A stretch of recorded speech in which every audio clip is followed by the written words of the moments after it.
What's going on, everybody? Thanks for tuning in again to episode 3 of the Creepcast, hosted by Rick Creeper.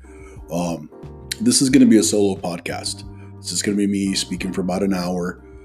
Just a quick update how my 2019 haunting season was, not only working at Dark Harbor, Queen Mary's Dark Harbor, but Sinister Point, also a home haunt, and experiencing the park. So I went from being a cannibalistic chef to an old-timey gravedigger named Gravedigger Joe, and being an unknown demon from a different portal or different world, but Sinister Point. So that being said, you guys, hope you enjoy this episode 3 of the Creepcast, my solo cast of my 2019 haunting experience. Hope you guys enjoy. Thanks.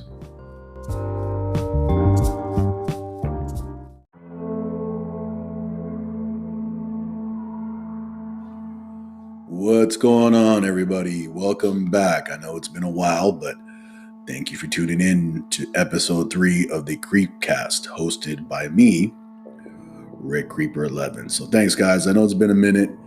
It's been an interesting September and October of just spooky horror business and scaring and going to different parks and just enjoying that haunt season. For a lot of us, haunt season, the definition of haunt season for most, it's, hey, theme parks start doing things. The theme parks, Independence, the big haunts, start kicking them off in mid-September and they go until early November. For some of us, it starts, late spring. Excuse me. So it's been an interesting second year of haunt for me. For those that don't know, I took a gamble on becoming a scare actor last year in 2018 haunt season with Sinister Point. I decided to do this in my mid-40s. Actually, I give myself credit, early 40s. I'm not that old, dude. To get into scare acting. For those that probably know, those that don't know, I had fun. It was a blast. I was going to recap and compare the two. It was a blast. My very first year, met a lot of new friends, a lot of networking, and did a lot of things since. So what I decided to do on this episode, this is going to be a recap of my 2019 haunt season. And people were like, you know what, Rick, haunt ended like 2 weeks ago. I know that, dude. I'm fully aware of it. Shit happens. Life happens, Went back to work. I was off for 17 days, actually working haunt. Excuse me. And that time I was on vacation, not only I was able to work, but I was able to explore the other parks and do other things and hang out with some people. But unfortunately, I got sick as a dog. So this is going to be a recap of my 2019 haunt experience.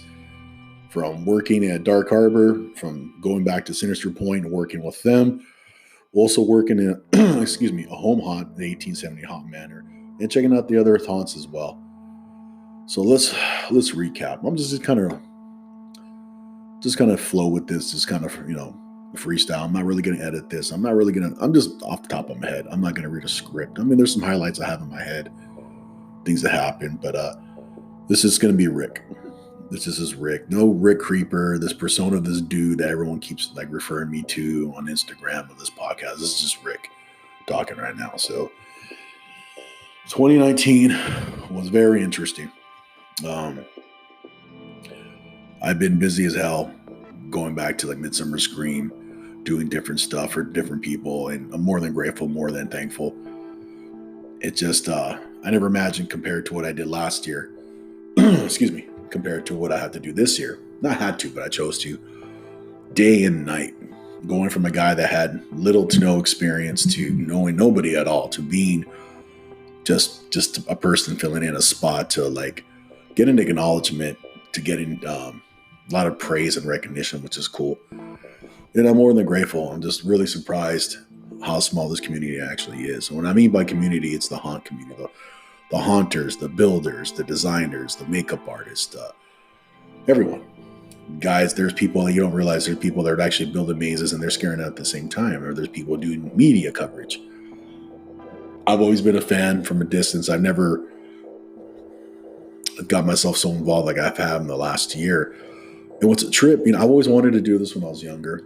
I had a short stint with Knott's when I was 19. It lasted a week and a half. And at the time, I wasn't just in the, the most stable situation. I was 19, going to school, living with my parents, didn't have a car, didn't have money, whatnot. So I wasn't able to drive Knott's Berry Farm back and forth.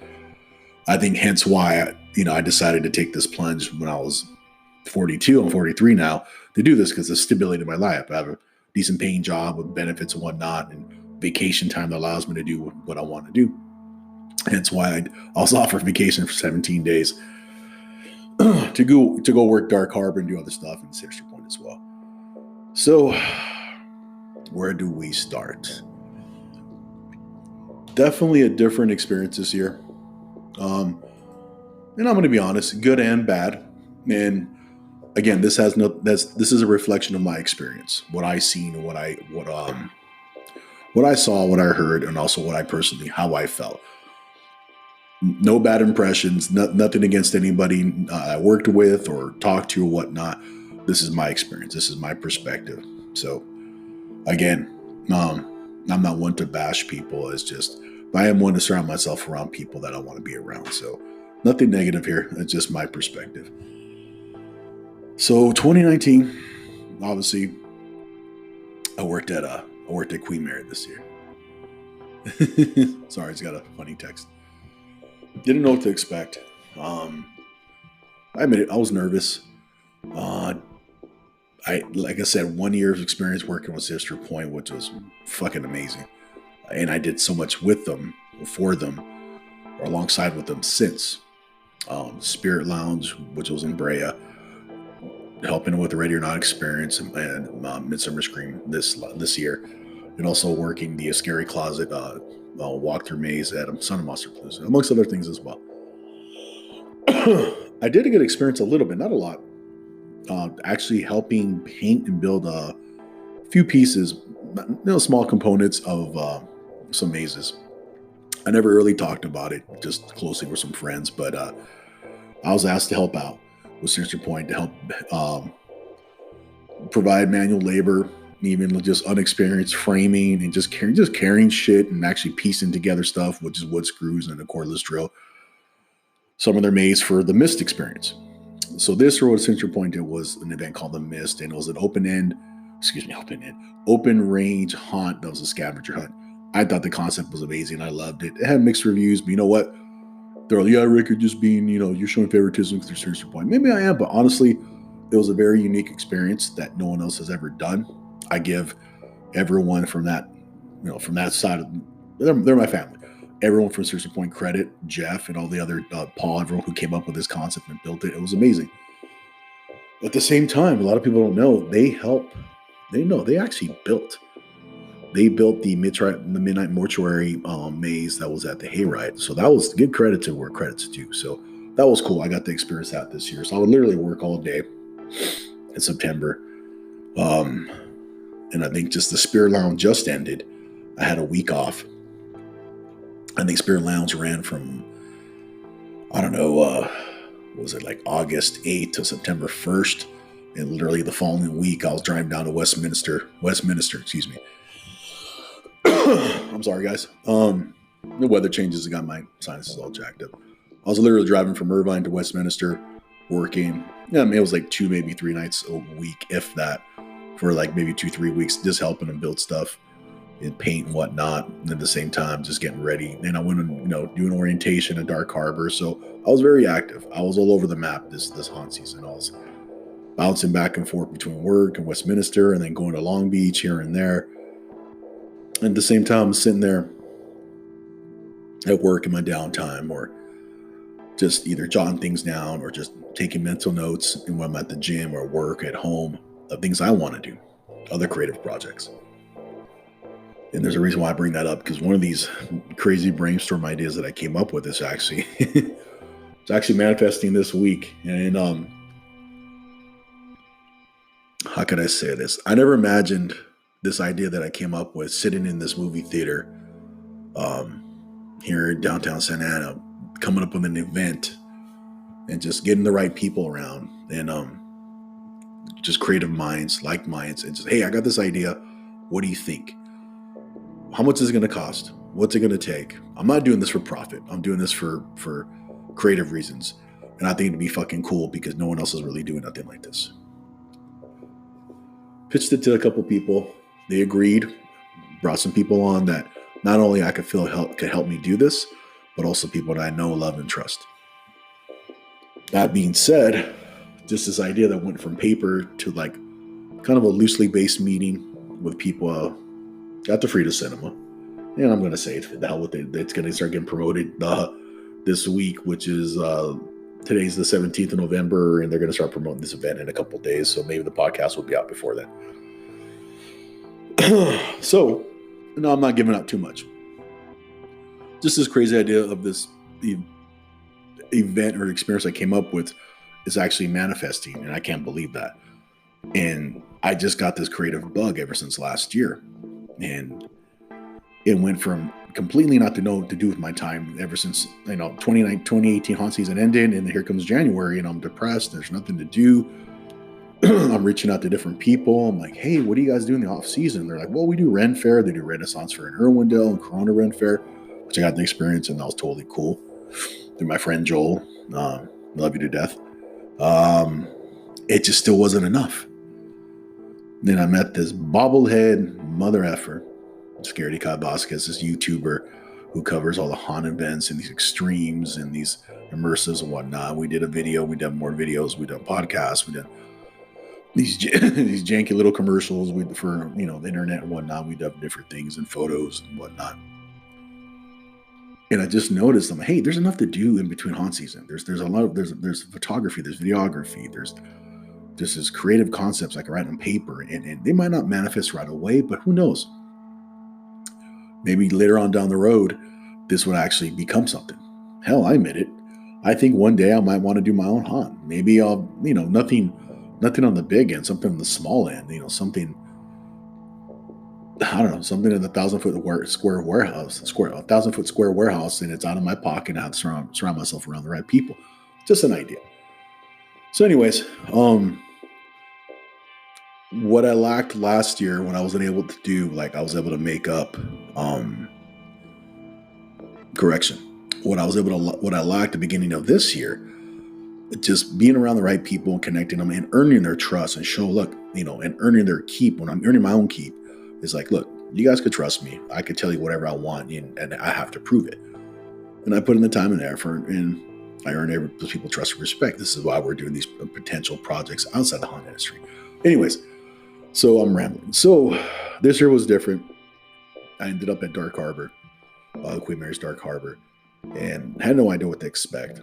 All I know was it's like a giant carnival outside of a ship that's over 100 years old, I believe, that's actually haunted. And these maniacs decided to put the mazes in the ship, not only in the parts that are haunted, but the actual stories or legends or lore of incidents that happened.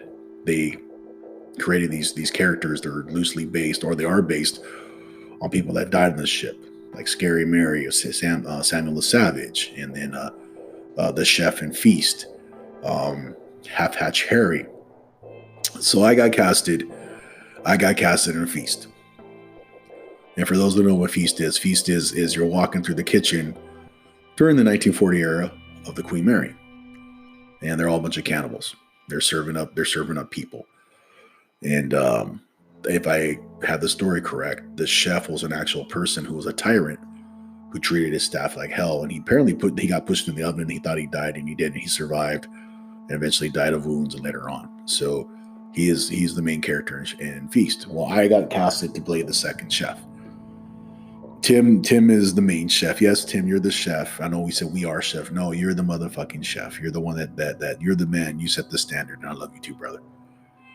Tim, he's a gentle giant, but I would never want to piss him off. He's got catcher mitts for fists or for hands. I mean, he's the one that does all the advertisements. You see him on the ads as a chef. And what's funny was people confuse this sometimes. It's just because we're almost the same height, and we're both wearing the same makeup from a distance. They're like, "Hey, what's up, Tim?" I'm like, "Hey, dude, it's Rick." So in the maze, in the Feast, there's random characters. There's cooks and sous chefs and bellhops and whatnot. When you go through the grinder on Feast, you go through the grinder or you walk through. You get the crawl space, or you just walk through. You're confronted by the chef, and he tells you to get in the oven. And Tim has his voice, like just he would yell all night, this groggy loud. What's the word I'm looking for? He had this growl, excuse me, just this loud, just barbaric voice that echoed through the halls of the ship. And he would tell people, get in the oven, meat, fresh meat, just whatever. And that was the theme. These fucking maniacs. That was the theme of this entire maze. And we just kept that theme going. And so I didn't know what to do. And I admit it, I wasn't too excited to be in Feast. I'm going to be honest. I said, yeah, I'll do Feast. I had my heart set on a couple other mazes. But I was like, hey, you might not like your job, but you do it, you're in the spot, then maybe here and there they'll give you something that you really want to do. Or maybe they give you a little more leeway, or they get an incentive, or they'll show you not necessarily favoritism, to show you gratitude. There's a difference between showing someone favoritism and then giving them something they actually earned. Excuse me. Let me do that on mic. So I was like, okay, as long as I'm not the chef. It just didn't speak to me, and I just felt like I wouldn't be able to do it justice. And what's funny, I grew into the role and actually grew into the role, liking the role. And I was allowed to put my own little creative twist as far as dialogue, which meant more to me than anything, because I got approval from Tim. He's like, do your dialogue, do your shtick, you're running with it. It's amazing. So I got casted in Feast. And then I got casted as the chef. So two things. I was excited at the same time, but I was nervous as hell. Didn't know what to expect, didn't know what to do. I'm playing the second chef, and there's three of us rotating in the spot. So there's two guys always permanently in there, and the breaker in between. So the chef was in the oven part, and then, the guests go through the oven, they go through the skin room, they go down the stairs.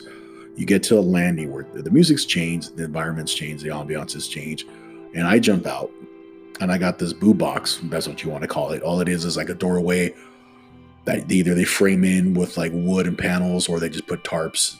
All they did, they just boxed in this doorway with tarps, and they gave me this gag. The gag was just a simple toggle, and simple electrical that tied into, I believe 4 horn strobes and 2 speakers. And they rigged it up so I could see the toggle, and the lights would trigger, and then to give me a 3-second delay, I would hit that. It would thunder and lightning, and I'll jump out and scare the hell out of everybody. So that was me. And in between that, Tim would jump in back and forth between us. So they obviously got a bunch of guys. There's 3 of us, maybe a 4th. They were all big dudes, 6'4", 200 some pounds plus, They look identical. What I did eventually, I just paid attention. I paid attention to Tim's voice, the certain pronunciations or octaves he would hit, or certain just decibels. I said, okay, I'm going to mimic what he does so that people think that he's the chef, or the chef's still down here. And so it was just so fucking stupid. I remember me just saying stuff like, and me trying to mimic Tim's voice. I'm like, get back in the oven, meat. Where do you think you're going, meat? And I'm like, get back here. Like they're trying to escape. And I'd throw in occasionally. I'm like, what are you looking at, pork chop? This is my horrible. It's funny because I'm doing an impersonation of me as the chef. It's like, I don't feel like doing the voice right now.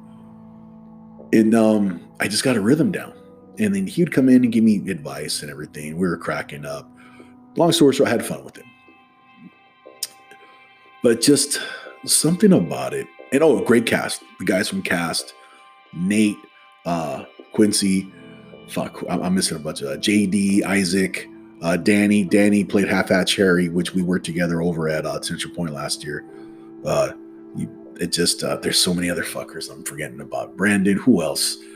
Just so that cast, they were like the Lost Boys, not Lost Boy vampires, but the Lost Boys from Peter Pan. They were like these riffraff, like outcasts that just stuck out amongst everyone else. And they were their maze was in the deep part of the ship, way in the back. They had their own break room, their own bathroom. They had a potluck every Saturday. And during orientation, there's all these. I see these fucking riffraff all sitting together. I don't know anybody. I know 2 people, if that. And I'm quiet. I don't know. I'm the new guy, whatever. And then as soon as they mention the Feast maze, I just hear meat, and everyone went fucking nuts on that cast. They're all yelling and being loud and rowdy. And I'm like, who are these fucking animals? Oh, these are guys I'm going to work with. They created just a standard from the beginning of that maze to the end, and just you were being dive bombed or just Pearl Harbored. What I mean by Pearl Harbored, it's a term in wrestling, like when someone's getting an interview and they get beat up by their rival. They were just being dive bombed by every actor in that maze. It was just high intensity, testosterone filled, and getting yelled at and being called, meat sack or or fresh meat or get in the oven. And you're getting it the entire maze, and it seemed like the maze was forever, like never ending. And you get to the area that I'm in, and I heard people like, "Is it over yet?" And that was like the perfect setup. And I'd jump out, and I'd be like, "It never ends for you, meat," or some stupid shit like that. And it went from like me calling people pork chop, lamb chop, chicken legs, meatballs, meat sacks. You get it. And people are like, "Oh, be careful, Dark Harbor. They overserve people. It's a different clientele." I see it. It wasn't that bad, honestly, because maybe I'm just accustomed to that, or it wasn't that bad. It was a good and bad, just like life, good and bad experiences. Some days were rough because I was sick, and some days we had a blast, and I couldn't stop laughing. It's just amazing cast, amazing crew. David Wally, you're an amazing man. Thank you for the opportunity. Amazon, you're just amazing. Well, these are all people from Dark Harbor that just helped me. They put me out there. I just didn't have. And it's not a bad thing on them. This is me. I didn't have that fulfillment that I had last year. Maybe because, 2018 was my very first experience working a haunt, and it was just a little more heartfelt.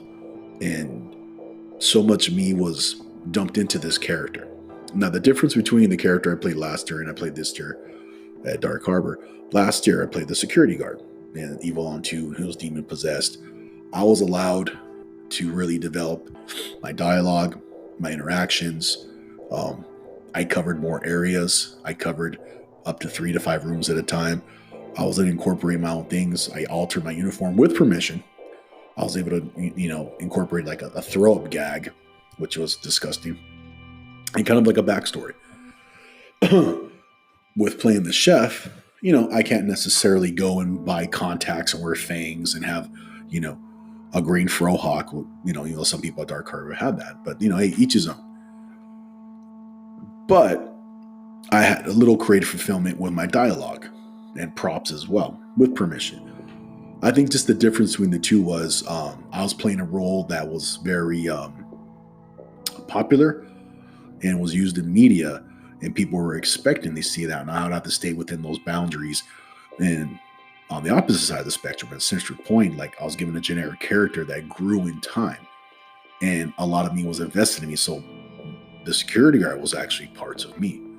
The dialogue, the things he said, the backstories were probably parts of my life that I took and dumped it into it. So I was very involved in that role. So I was able to fulfill that creative fulfillment, which I didn't know I was doing. And I admit it, the last night, Halloween night last year, 2018, at Sinister Point, I got teary-eyed. It was very very emotional night. Not only you're tired, but you lived in this maze forever, and these people are your friends, and you hung out with this person and whatnot. With Dark Harbor, it just got to a point, and again, nothing against them, nothing against the cast or management or staff or whatnot. It was me. I just felt like it was a job. It was a fun job, don't get me wrong, but it felt like a job. Maybe because of the structure. It's a little more corporate. I don't know. And there's things I saw there I didn't agree with, and there's things that I saw that I did agree with. But again, that's just my perspective. And those things I'd agree with and didn't agree with, I could say this. It wasn't inside the cast of Feast. It wasn't with management or the talent supervision. It might have been with some other people I interacted with in makeup or other people in other mazes. But hey, when you have 300 some odd people in a room and they're all a bunch of creative minds, or just people always performing, or jokers, clowns, voice actors, real actors, fucking meatheads like me, not everyone's going to see eye to eye. Everyone's got different personalities, different energy, and whatnot. So, again, you don't have to agree on everything you see or do or you talk to, but you can agree to disagree. And that's not a bad thing. That's just my perspective. So I didn't work the last week at Dark Harbor, and which was kind of cool because they had a very lenient schedule, which I never wanted to take advantage of. But they gave you a week's notice, like, hey, what day can you work the following week? And you tell them. And I just allowed myself to. I actually did more this year than I did last year. I allowed myself to go, go to Knott's Berry Farm, which was amazing this year. It felt like Halloween. The new mazes were cool. The old mazes, the continuous mazes were great. Hollows, please, Knott's, please keep developing the hollows. I love that scare zone. I love that colonial just period and witches and the soldiers and pumpkin here. I love that. In the depths, just opening night was amazing. I loved it. It felt like Halloween Hayride. It felt like Midtown USA, Halloween Town, just Halloween festival, and it was campy, hay and pumpkins. I love the whole concept of it. And just when the hayride ended, and you walked through a cemetery, and it was like just campy, like vampires that were like metalheads from like 1985, and they were playing the Misfits, and I was like, well, this is fucking amazing. I loved it. That was a blast. Didn't experience Hard Dark Harbor because I was working it. The Sinister Points of Mist, it just was this oddball experience that was very unique, and to me, it's something they could do year round, like an escape room, and just change it up once in a great while. And it was this archaeological dig that went south, and it opened this portal, and these demons came out, and this town's abandoned. And you, as a guest, you're hired to go recover these 13 artifacts to shut down this portal. The place is completely fogged out, and you're just an abandoned town, and it's open. You could go to the left, you could go right, you go north, south, east, or west. But these monsters, the seers, are roaming throughout the whole entire area. So you have to go on a scavenger hunt while monsters hunt you. It was an amazing concept. I got to work it the last 2 nights of Haunt, November 1st and 2nd. There's some people were there I worked with last year's Sinister Point. I'm just more than grateful. Thank you, Myra, Jeff, Paul, and everyone. Let me come back and work with you guys and finish the season with you guys. This year, Universal, I love Universal to death. I've been going to their attraction off and on since 2017. No, excuse me, 2017. More like 1997. It just didn't feel like Halloween to me. Pandora's Box was cool. The Frankenstein versus Wolfman was amazing. House of Thousand Corpses. It was very nostalgic. It was cool to see Captain Spaulding, especially since Sid Haig literally passed away, I think a week prior to me going, which was October 6th. I just felt like it lacked luster this year. And it's sad because I'm a big supporter of Universal. I'm not saying I'm not going to go ever again, but probably not my favorite year, but doesn't mean I'm not going to go ever again. It's just, I really, really hope to go the route that Orlando does and just brings original mazes, which oh my God, Holidays in Hell. Holidays in Hell was a scare zone. They turned into an actual haunt. That was cool. It was fun. It was very campy. Again, elaborate sets and just decor and lighting. And I love that. It just didn't feel like Halloween to me. So Knott's did, so did the Hayride, and then Sinister Points, the Mist just was this freaky, just off the wall, just scavenger hunt in an abandoned town. And I wish they would do something like that year round and just change it up occasionally, just like the escape rooms do. So that being said, and sorry guys if I'm rambling, this is me being me. I'm going to take a quick little break, kind of look at my notes, which I think I loosely wrote down somewhere. We'll come back and wrap up 2019 and some of the stuff that's going on in my life, and an update about the Creekcast. So stay tuned, and we'll be right back.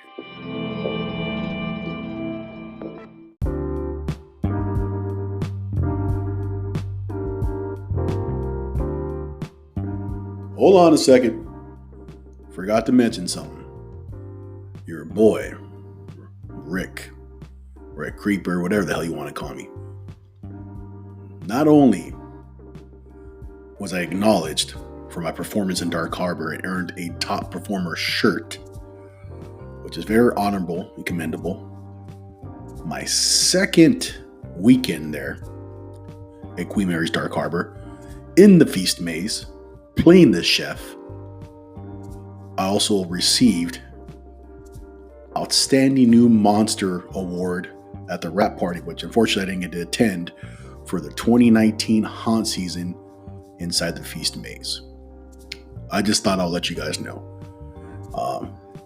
There you go, and thank you. Let's get back to the podcast. That's right.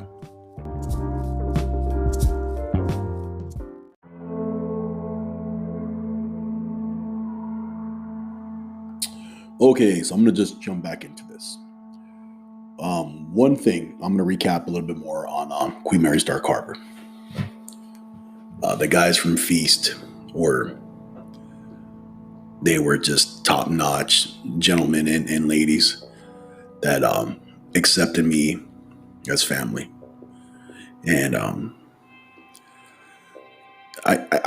if I'm a person that keeps himself at first, and I'll talk to people when I'm spoken to, and I'm always respectful and kind and whatnot. But once you earn that trust and respect and love, I look at you differently from everybody else. And I can honestly say that's how I felt about pretty much 97% of Feast. And 3% we probably didn't really talk. So sorry, guys. Nothing personal. We just didn't talk. We didn't have time to talk. They were just a bunch of dudes that have been working together, I believe, in that maze for 3 years and probably longer in other mazes prior. And they took me in. They gave me the ins and outs. And I just wanted to thank everyone from Feast that did that. You guys make me feel like family. You're the ones that made my experience memorable at Dark Harbor. There was a few things I didn't agree with, out in the general public, but that's fine because as soon as I got into our maze and heard that music and saw the lights and heard meat, I had the stupidest fucking smile on my face and just getting the scares. The cool thing about the scares in my area, our break room was right in my area. So the actors were coming in and out all the time. So Nate and Quincy did it a few times as well. Nate would always, and I hope Nate's listening to this. If not, someone please forward it to him. He would set up a scare. Like he would distract him by like, chef's gonna get you. Wow, that sounds like him. I told you the chef's looking for you. And I would jump out. And at the same time, we're laughing like, ah, ha, ha, ha, ha. And what's funny is we're not forcing that laugh because we both have our haunter's voice. We sound like this. So people that don't know, and again, Feast, you guys were fucking amazing. Kat, you were a cool fucking maze manager. You guys made me feel very welcomed. And what they did on my last night, because I only worked with them up until I want to say October 27th, and the rest of the season, I took it off to go do my own thing, which I'm going to talk about. I noticed the end of the night, my last night, and I told them, we had a group chat on Facebook. I told them, hey, thanks guys, it's been amazing. Tonight's my last night. And so I noticed all the cast coming down the stairs and then going to the curtains that leads into the break room, all of them. And normally you'd only see the ones that rotate on the break schedule. And for us, it was you work an hour, you break for half an hour, and so forth. Some people were 30 on, 30 off. So normally you would see the same people on break. But I noticed that the entire staff was coming down, the cast. So they call me, and they're all standing around. I'm like, what's going on? And Nate tells me, stand right here, fucker. Something like that with his haunter's voice. And they pretty much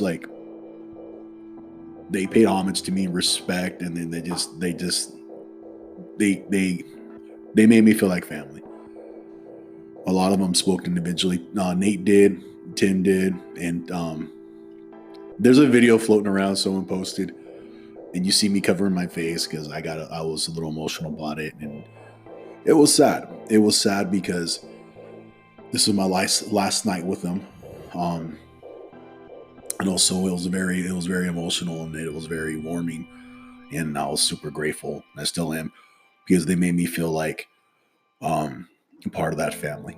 And it was my first fucking year working with them. My first time working a major role, because I got main cast, and not only main cast, but I got the fucking chef. which I said I wasn't too excited at first, but it grew on me, and I grew to love it.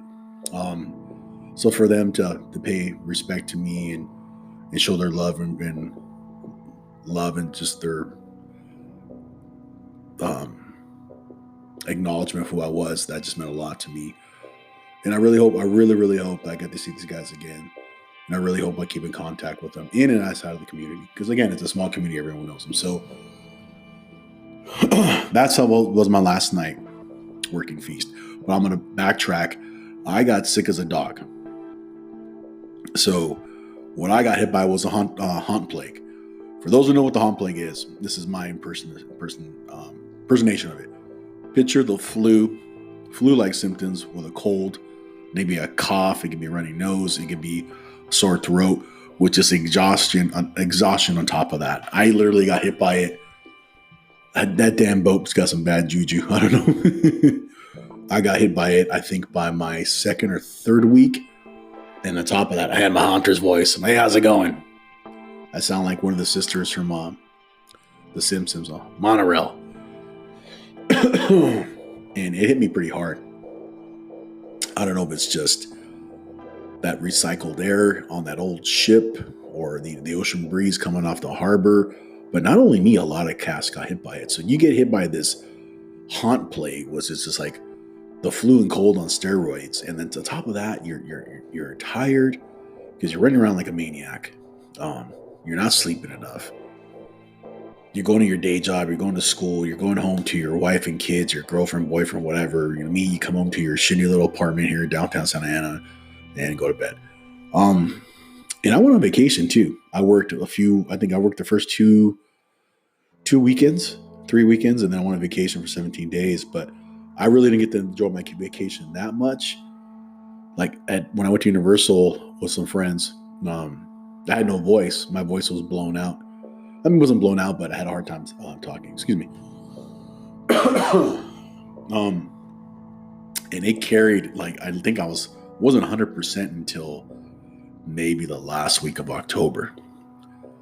So we all got it. We all got it back at Dark Harbor. We toughed it out. So you do your little haunters preventative kit, and someone's like, "Hey, you should talk about that on the podcast." And I was like, "Yeah, it's what it is." A lot of people, they have their remedies, or they have their rituals, and some people they do like a chloroceptive throat spray, or they'll do I forget the actor's name. Cool dude. It was called Singer Spray, and he bought it at Sprouts, and it was like this lemon honey spray with some type of organic or just natural remedy Novocaine for your throat. It worked a couple of times. So what I did last year, I did something like that, but I stepped it up this year. I had protein shakes, protein bars, ibuprofen, a hand sanitizer, contact solution, because I wear contacts. Neutrogena makeup wipes, the legit ones, not the Target ones, legit ones, because someone suggested that to me. I bought a tons of food, just healthy food, so I don't have to spend too much time cooking. Everything was prepped. Cough drops. I was eating raw honey out of the bottle at the haunt, at work, in my backpack. I was drinking honey all day. Honey tea, lemon tea. But I fucked up. What I didn't do this year, which I did last year, I loaded up on Gatorade. So I hit rock bottom one night. Just one night I was driving there. Didn't feel 100%. And prior to that, I stopped at I think Target to get some Pedialyte. The Pedialyte, all it is electrolyte for kids. But a lot of athletes, musicians, people who perform, they drink it. It tastes disgusting as hell, but it helps out. So I had it in my backpack, and again, it's room temp. Get my costume on. Waiting for makeup. In my backpack, I set across the room where we queue for makeup. And I'm looking at my backpack. I should get up and get that Pedialyte, but I just wasn't 100%. So I'm sitting there, and I'm sweating. Excuse me. I'm sweating like crazy. Just dripping sweat, and I'm hot. And all I'm literally wearing is a tank top under this chef costume. And it usually is pretty breathable. But for some reason, I'm just drenched in sweat, and I'm just overheated. I'm a sweaty bastard. I'm a big sweat hog. But this time, it just felt different. It just felt overheated. So I get called. I get called from the makeup artist. I forget who called me. I don't remember. My turn to get makeup. I'm like, just make it to the chair. Get your makeup. get your Pedialyte, head up to the break room and feast and just chill out and just kind of just hydrate and relax, eat a protein bar. Do what you got to do. I sit in that makeup chair, and they're a little elevated. You know, they're tall chairs, like a bar stool. And just felt my equilibrium was off.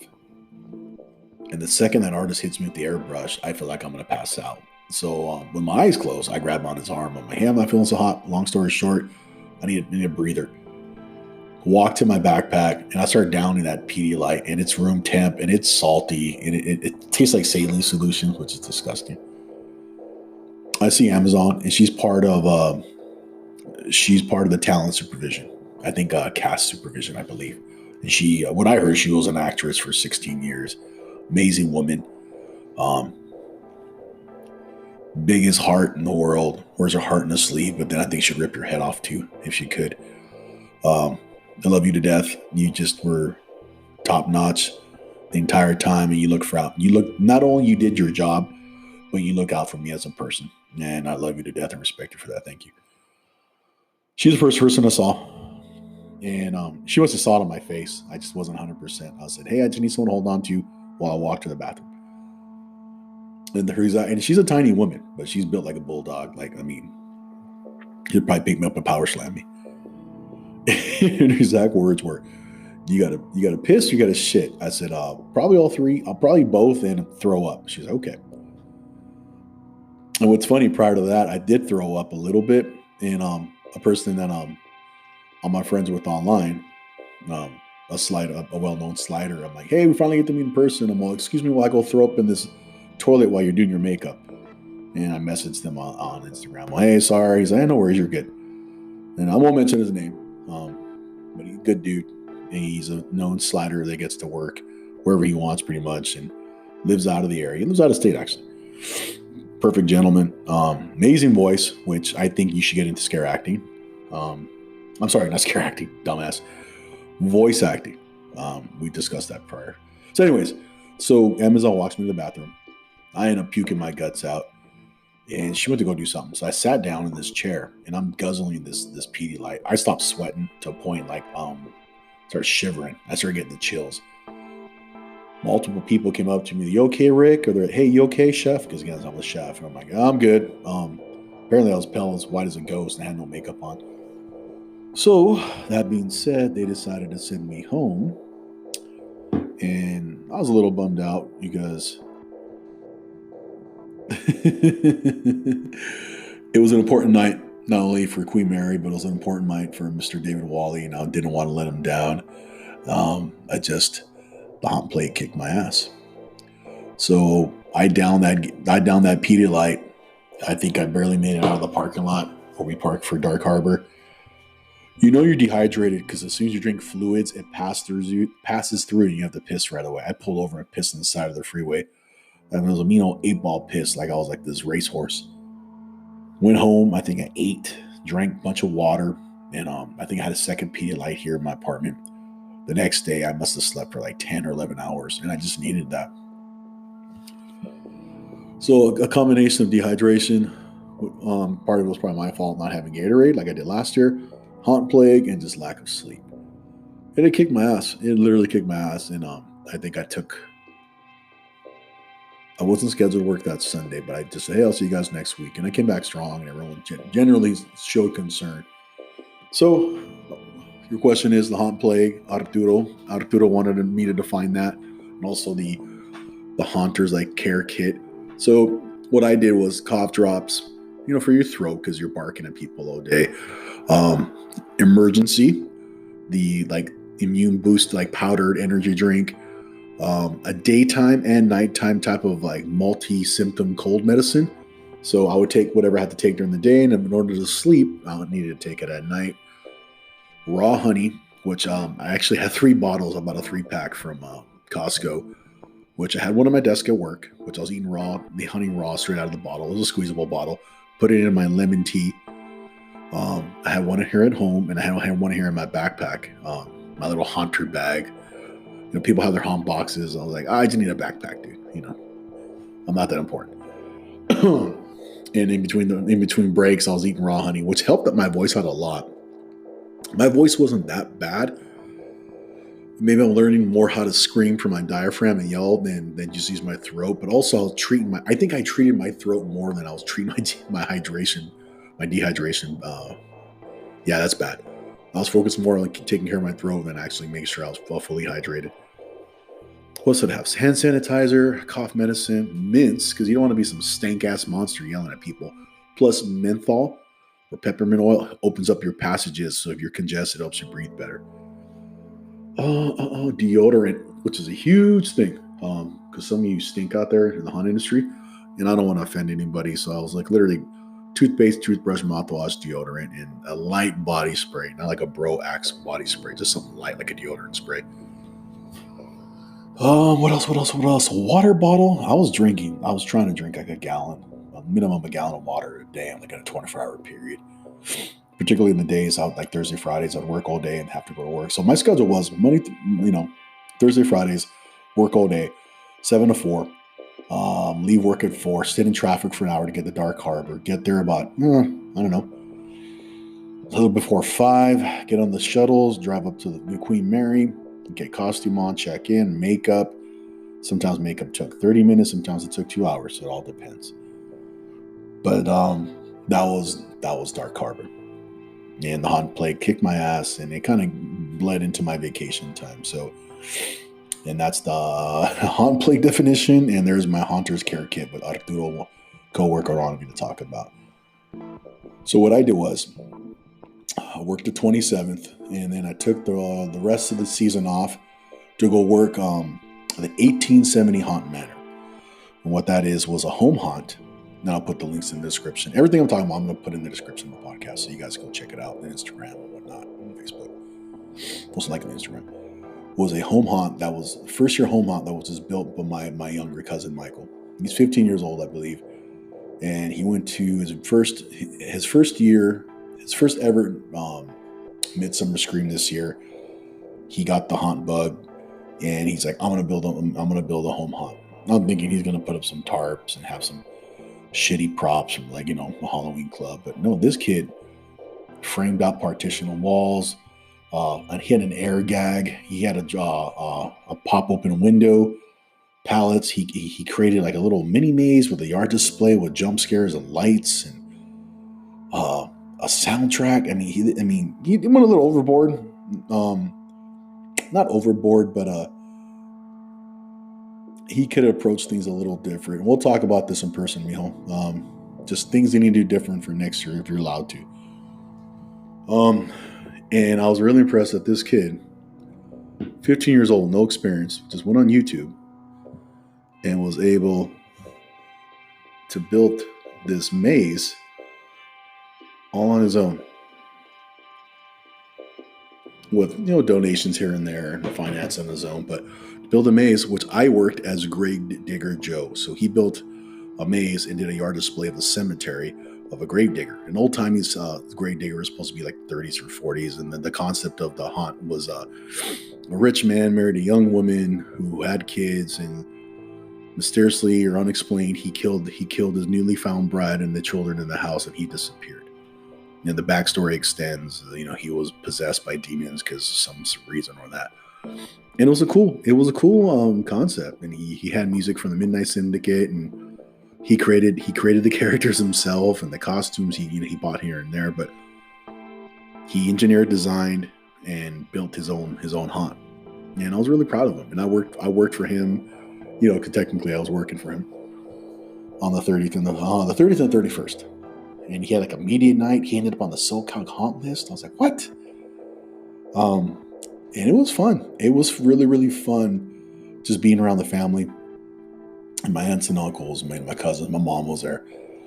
And being around my younger cousins and playing this character that he developed. And I was like, what do you want me to do? And I had makeup done. I got makeup done for my friend Jessica, who's done a couple of my characters, Louis Seifert, the handsome devil, and then just like the creepy, the guy doesn't even have a name. He's just the sculpt face paint I did for Phantom Carriage. And she just did kind of like a ghoul makeup for this old timey grave digger. It was like in coveralls and a flannel and like kind of like like a Buster Brown Derby hat, and I'll just kind of talk to people and I'll wear contacts and all that. But that was fun doing that. It was fun working with him and just going back to where it started, like when I was a kid, doing like a little cheesy like yard display in a haunt in my parents' house. Which is funny because I did the same thing. I was like a grave digger, like on a cloak, and all I did was like had a pile of dirt in the front lawn with like 2 tombstones, and I actually had a kerosene lantern with a candle, and I played some music in the window, and I think I rigged up like some bushes with some fishing line, and I just tugged on when people walked by, and it took me back to where it started. You know, having my own home haunt as a kid in my parents' yard, and here I'm 40 some years later. I'm, worked at two major haunts, Century Point and Queen Mary, and then now I'm here helping my little cousin with his home haunt, and I'm like this full on character in his maze, and it was fun. The boys were jumping out of the maze, sliding in the driveway, sliding down the sidewalk, entertaining, not only the kids but the adults that were trick or treating. And there was dialogue, and we messed with people. That was fun. So I did that on the 30th and 31st, and I'm super proud of him. He already got approached to help with a facade, a build for Midsummer Scream 2020 for the Hall of Shadows, and I'm amazed. And that's going to be with the whole house haunt with Bill, and Bill's a newfound friend. We're actually collaborating on a project now. So Bill, hopefully you're listening. I'm more than grateful for not only meeting you because you're a cool dude, but you giving my cousin this opportunity. And if things work out on this project that we're working on, what's going to prevent us from doing other things? We're going to start our own haunt one day, watch, with a few other people. So from there, I ended haunt season with Sinister Point, November 1st and the 2nd. I got to work with my old school fam, my haunt fam. Not everybody was there I worked with last year. Again, last year at Scary Place, we're talking about a cast that was like 100 plus heroes, maybe 12 to 15 people maybe the night I worked. Then a lot of the old school vets were there that I worked with, and who gave me, advice and whatnot, and a couple of the newbies I worked with, and which was cool to see, like little Chris and then Jeffrey, Jonathan was there, and that was fun. Different experience. Again, it wasn't the same as last year because your first experience is always probably your most memorable, but it was cool to come back home, to see Jeff, to see Paul, to see Richard, to see everybody else, to see David, to see Myra. Myra was my supervisor last year, and then we worked together amongst everyone else, Danny and Chris and Jeff, with everyone over and Rio over at the Spirit Lounge, which I wish we could do again. And what's funny, I did that completely free and didn't expect any money. And it was just fun to be part of that. I'm never going to forget that. And I'm glad there's videos. I'm glad there's photos. The Spirit Lounge in Brea was just the coolest fucking concept. And apparently Jeff and Chris, whoever else, were sitting on that for 7 years. And it just finally, it developed. And I had so much fun doing that. Like, I wish we had that all the time. But what I'm trying to say is it was just cool to go back home, finish 2019 with where it started with my fam. And I can honestly say, like, I wasn't depressed like I was last year. You get this post-haunt blues. And what the post-haunt blues are is just, you're sad the Halloween's over. It's said you're sad you have to put the decorations away, or you're no longer working haunt. It's just, it was a different experience for me this year because maybe I did so much. I was ready for it to end. And also, I don't know, like, I just ended it on my terms, like with my family, like my blood family, and then my original haunt family. Because Dark Harbor, they're my extended haunt family too. They're my new haunt family as well. It was just different, and I wasn't so like heartbroken that it ended. Like I said, you know what? I had my fulfillment. It was fun. It was great. I can't wait to do this again. At the same time, in the back of my mind, I was like, I got this thing pending in December, which is happening now. Literally today's Sunday, the 17th. It's going to start getting promoted on social media this Thursday, which is, let me check the date if you don't mind. Holy shit, the 21st, yes. So what I think I'm trying to say is the comparison to last year, last year's haunt season compared to this year. Different experience because I was two different places, but the downtime in between, when like 2019, the beginning of 2019 started, I had nothing to do really. I didn't know what to do, and then once I started reaching out to the right people and just being patient, I did makeup. I got to work two different events, two different cons, and I got to do photo shoots. I got to do podcasts, videos, and all that. And I'm just like, I'm not doing this for popularity. I'm not doing this for monetary reasons. I'm not doing this for nothing besides just fulfilling that creative bug, fulfilling that creative outlet. And I met some cool fucking people.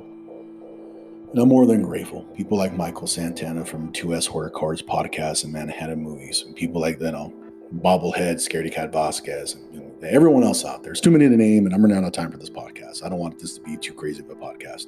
Quick hour episode. Quick thing. So I'm going to reformat the podcast, the way it's going to be recorded and the way it's going to, different type of music, different type of introductions. I have new mics, I have new software. So I'll put more of an effort into the episodes with the help of some people. But it's going to be reformatted just a little bit, not too much. It's going to be me with guests and so forth, which I already have a couple guests lined up. So just bear with me. So I just want to thank everyone for tuning in. Again, this is just a solo episode, just me talking about what's going on and just expressing what my 2019 haunt experience was. And some things have changed in my personal life too for the better as well. Just people coming into my life, which I'm more than grateful for, and just have been there for me, physically, mentally, supporting me as well. So hope you guys had a good haunt season, good October. Hope everyone's doing well. You're always welcome to reach out to me on Instagram. It's Rick Creeper 11. Also, you can reach out to me on my videography, photography, and eventually event production profile, Dark Alley Productions. You guys can message me there. You can leave questions here too, I believe, through the Anchor app, which also ties into Spotify. But hope you guys enjoy this. Again, this is Rick. I'm always going to be Rick. This Rick Creeper persona.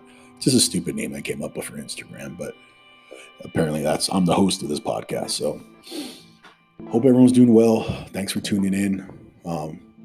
Keep a lookout for new episodes. And everyone be safe this Thanksgiving. Everyone be safe this Christmas. There is a couple I believe Christmas haunts popping up soon. I know Lorraine and Terror is doing one, and there might be a Christmas event actually happening at the Frida Cinema this December as well. Who knows? I might be involved in it, but stay tuned. I hope you guys are doing well. Thank you for tuning in. Until then, this is Rick Creeper, and I'll see you guys soon. Thanks. Jackass, how can you see him on a podcast? There's no video. You guys will hear from me soon. Thanks.